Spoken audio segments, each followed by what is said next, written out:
It's just Smoothie Maker from Windows. And then I'll upload it and everything like that. Okay. Awesome. Thank you. You know what that was? Oh my goodness.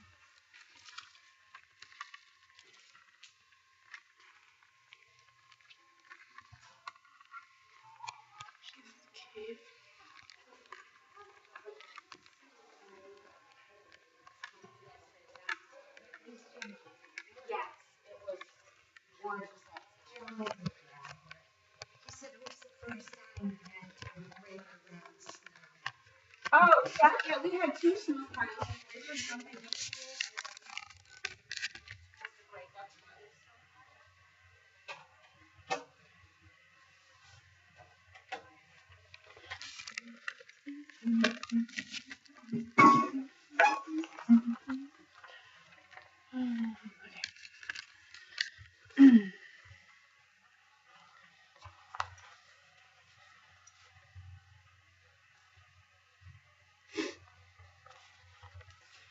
Chapter 11, Starving to Death.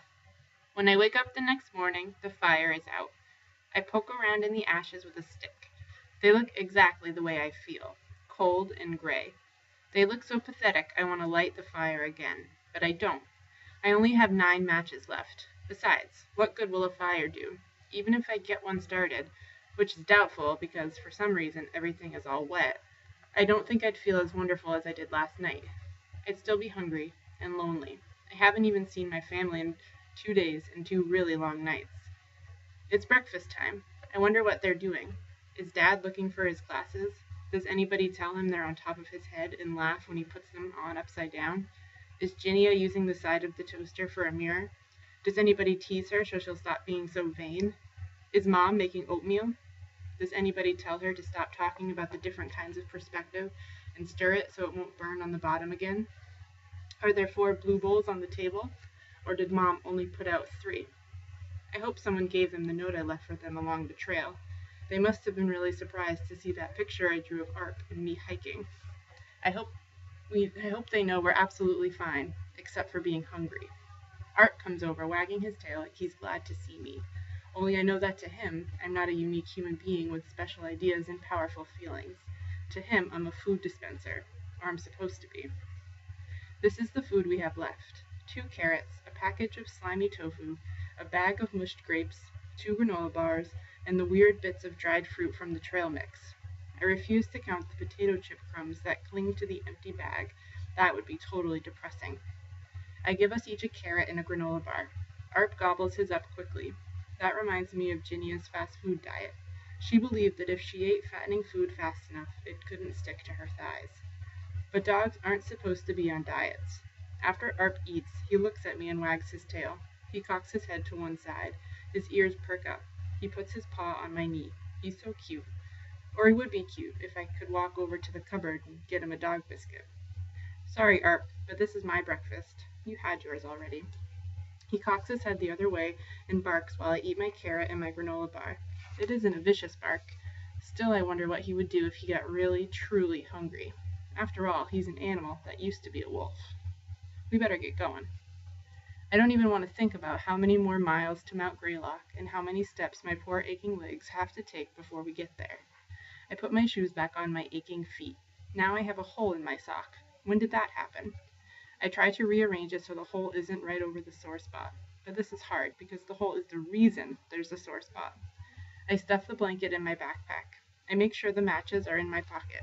Then I get back on the trail. We'll find more food. Look at all the food we found so far. Maybe brownies and potato chips aren't very healthy, but they are food. We won't starve. Soon we'll be in Massachusetts with Lucy. Arp actually sighs, like he's wondering how soon that will be. Since I can't answer that, I keep talking about Mrs. T.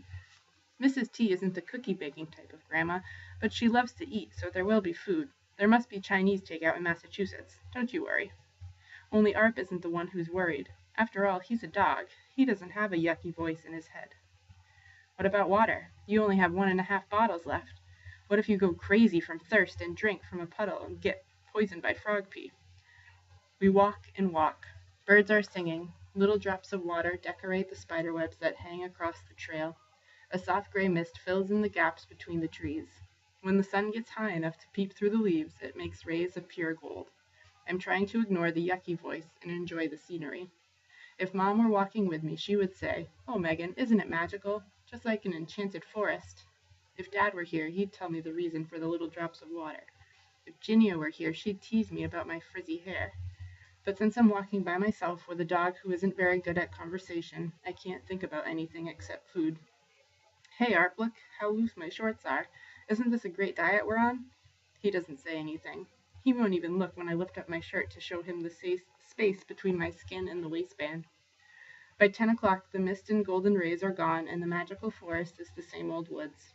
By noon, the walls of my stomach are rubbing against each other. By 1 o'clock, the acid in my stomach that's supposed to digest food is trying to digest my stomach. I'm so hungry. I don't think I've ever been this hungry in my whole life. And then I remember when I was. Last December, right at the time of year when everywhere you go there's a plate of yummy cookies or a pile of chocolates wrapped in shiny colored paper, Lucy decided to stop eating. We were sitting together at lunch. I watched her stare at her sandwich, but I thought she was tired of peanut butter, so I offered her the leg of my gingerbread man. She shook her head. "I can't eat," she said. "Why not?" I said. She wouldn't tell me, so I worried about it for the rest of the afternoon. Once we got to 6th grade, certain girls started paying a lot of attention to their bodies. Patricia Palumbo was always asking questions like, "How much do you weigh?" If you made the mistake of sitting next to her at lunch, she always told you how many carbs were in that mouthful you just swallowed. If you said, "Ask me if I care," she said, "Obviously you don't care, Megan, but you should." Well, I didn't. Let's face it. I was never going to be the gorgeous type, so why should I go to a lot of trouble? Besides, I didn't have to care how I looked because Lucy didn't care about stuff like that either. At least the old Lucy didn't. Only the next day, Lucy didn't eat her sandwich again. She just drank her milk. When I asked her what was wrong, she said, "Nothing, but maybe you shouldn't come over to bake cookies today." That made me panic. Lucy was too sensible to starve herself to death like those crazy teenage girls who think it's attractive when your bones stick out. So why couldn't we make cookies? Baking was one of the best things we did together. Lucy would pretend to be a crazy chef like on TV, but I made up fake commercials for things like the yellow stuff, it's a mistake to eat. Since I still liked food, she might not want to be my friend anymore. So I asked her, "Do you mean I shouldn't come over? Or do you mean we shouldn't bake cookies? I guess it's okay if you come over." She didn't sound very sure, but I went anyway. I wanted to show her we could have fun even if we weren't eating. She didn't have to hang out with other non-eating knitters like Patricia Palumbo, but I brought a snack with me, just in case I needed it. We sat at the kitchen table doing homework. That's the way Lucy was about stuff. She always did all her work first. After I finished my math, I could tell she was stuck on a problem, so I said, "Want some help?" "No, I can do it." "It'll be faster." "I don't care." She bent over the page. Only she wasn't doing the problems. She was just sitting there looking all sad and tired. I hated seeing her like that, but what could I do? She said she didn't want my help. Meanwhile, I was getting hungry. I turned away from her, opened my bag of Doritos, and snuck one into my mouth. "Could you please eat your Doritos in the hall? They're making me nauseous." Then, I am embarrassed to say, I yelled at her, "Well, your not eating is making me sick." Her face got all red and trembling. She said, "You don't even know what sick is." Then Allison called from the back of the apartment, "Lucy?" I hadn't realized Allison was home. Lucy's face instantly changed like a switch was flipped. She hurried toward the bedroom. "Coming, Mom." I followed along too. I wanted to see Allison. We always traded dumb bunny jokes, and I knew a good one. I was going to ask her which side of a bunny has the most fur. The outside. Then I saw Lucy tiptoe into her mom's bedroom, and I remembered. How could I be such an idiot? The only reason Allison would be home was if she was sick. And if she was sick, then she probably didn't feel like laughing at dumb bunny jokes. Or did she? I didn't know what to do. I kind of stood by the doorway. I could just barely see the end of the bed. The covers were rumpled. Lucy fixed them. "Where's Megan?" Allison said. So then I had to go in. But I was really scared. I mean, I know that cancer isn't contagious or anything. I wasn't scared of that. I was scared of doing the wrong thing, like I always do. Allison was lying in bed. I recognized the purple striped cap Lucy made in knitting club. But that was the only way I knew her. Her beautiful, long red hair was gone. Her skin was yellow. Her eyes were sunk in dark circles. She looked so awful. I didn't know what to say. "Megan." Allison held out her hand. But I didn't go hug her. Her arm was all bandaged and it had purple bruises on it. I just sort of waved. Hello. I'm so glad you could come over. Lucy needs to see her friends, Allison said. I'm fine, Mom. Don't worry about me, Lucy said. What were you girls talking about? Allison said. Oh no, I thought. I was sure Lucy would complain about me, and Allison wouldn't like me anymore. But Lucy said, we were just playing, like we always do. Our characters were arguing about the best way to defeat the evil sorceress Doritas. Lucy sat down on the bed and held her mom's hand. I wanted to sit with them, but I didn't know if I should. I would probably bump Allison and make her feel worse. I just remembered I have to do a little more math. Bye, Allison. I made a dumb little wave and tiptoed back to the kitchen. The bag of Doritos was still sitting on the kitchen table. Looking at them made me nauseous, too. I mean, why are they that color? Does anybody even know? I crushed them into the tiniest of crumbs and turned on the faucet on full blast to wash them down the kitchen sink and through the pipes way out into the Atlantic Ocean. Then I crumpled the bag and pushed it under the other trash that was in the garbage can. Then I washed the orange powder off my fingers. Then I took a wet paper towel and wiped the orange powder off the table. While I was getting another paper towel to dry the table, Lucy came back. She sat down. She traced her finger through the wet part on the table. I was thinking of what to say. Why is it that when you desperately need some really good words, the only things in your brain are styrofoam peanuts? Finally, Lucy said, My mom has been having chemo. I nodded. Lucy kept rubbing the wet part of the table long after it was dry.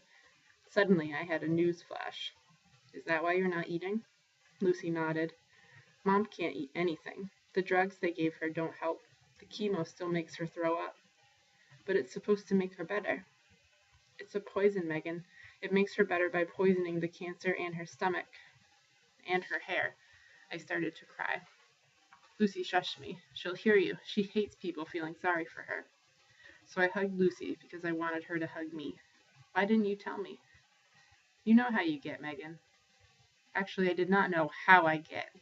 In fact, I remember getting a little mad that she would say that, but I was also wishing there was something I could do to help her help Allison.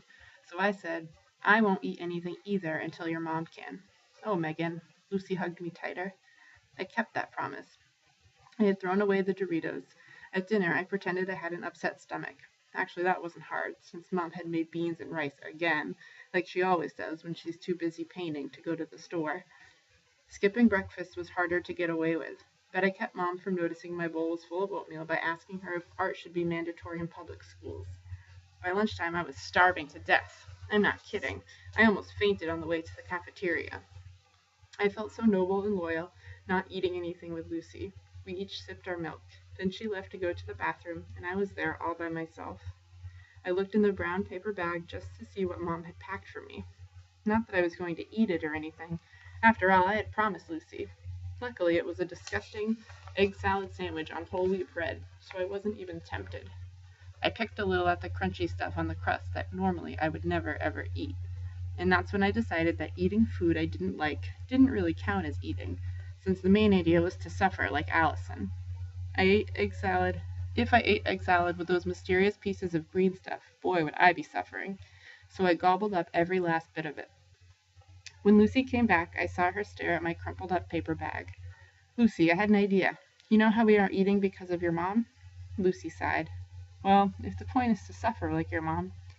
Never mind, Megan. I know you ate your sandwich. Only because it tasted so awful that eating it made me feel even more terrible than not eating it. Stop making excuses. I knew you'd never do it. Then she left before I could ask her how she knew I'd never do it. I mean, I hadn't planned to eat my sandwich. I had planned not to eat my sandwich. So how could she know what I was going to do? Besides, that very day Allison got furious with Lucy for not eating. Lucy had to have extra vegetables and protein to make up for the meals she had skipped. A few days later, Allison was able to eat bananas, soup, and other yellow foods. And when Allison had more chemo right after Christmas, Mrs. T came to make sure Lucy ate. But I didn't say I told you so, like I could have. Even though I was right, I know I was wrong, too. I didn't tell Lucy she should eat because she couldn't help her mom if she got sick. No, I just made a mess of it by pretending and lying and quitting. Just like you always do, my good old yucky voice says. My foot is really killing me now, so I stop walking. I take off my shoe. I dump out some dirt. Then I drink some water and eat the dried fruit from the trail mix. It tastes better than it looks. Unfortunately, it only makes me hungrier. Like that little bit of food woke up a sleeping monster, my stomach. The only thing to do is keep going. I try to fix my sock again, but the hole gets so big my toes won't stay in. The sock is useless, just like me. I groan. Arp looks up at me like, "What's up?" I don't want to tell him how I let Lucy down. He'll lose confidence in me. Then he'll start wondering whether we're walking all these zillions of miles and starving and getting eaten alive by bugs to see someone who might not be glad to see us, who actually has a few reasons to be mad at me. I go into a frenzy of bug swatting. Art barks at me like I'm playing, only I'm not playing. I'm going insane. It's so unfair, especially the part about being starving and getting eaten at the same time. I mean, what's up with that? Then I freeze. "Be quiet, Art," I say. In the distance, I can hear someone whistling that goofy Star Spangled Home on the Range song. Oh no, not Trailblaze Betty.